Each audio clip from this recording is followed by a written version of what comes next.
मंगामा त्राल कश्मीर में आज गांव को स्वच्छ भारत अभियान के तहत सॉलिड वेस्ट मैनेजमेंट में बेहतरीन कारकर्दगी दिखाने पर एक एजाजी तकरीब मुनक्किद हुई, जिसमें इलाके के सरपंच राम सिंह की इज्जत अफजाई की गई।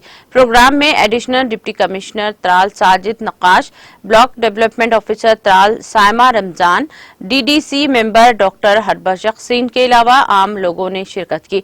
इस दौरान सरपंच राम सिंह ने कहा कि इनको मला हुआ अवार्ड पूरे गांव का अवार्ड है, जबकि उन्होंने लोगों को सफाई अभियान को यकीनी बनाने के लिए इनके ताउन का शुक्रिया अदा किया।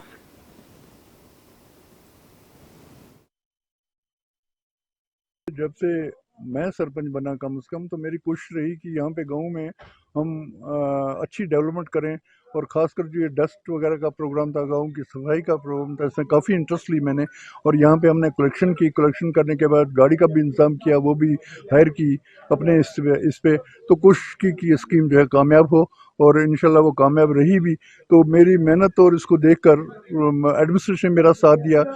मेरी कोशिश यही रही और रहेगी भी कि मैं इस उम्र में सिर्फ मेरी यही कमाई है कि मैं खिदमत कर सकूं और मैं लोगों के काम आ सकूं, अपने गाँव को ऊंचा कर सकूं, और मेरे गाँव की खुशकिस्मती है जिनका नाम रोशन है और ये हाईलाइट हुआ है। इससे मेरी इसमें कुछ भी नहीं है, ये मेरे इन भाइयों का है, मेरे गाँव का है, और इनकी सब कुछ इनकी बदौलत से हुआ। इनका साथ रहा, इनकी कोऑपरेशन दी है इन्होंने मुझे, और मैं आगे चल रहा हूँ। ये मेरी टीम है, मैं इनका सिपाही हूँ, आगे चल रहा हूँ।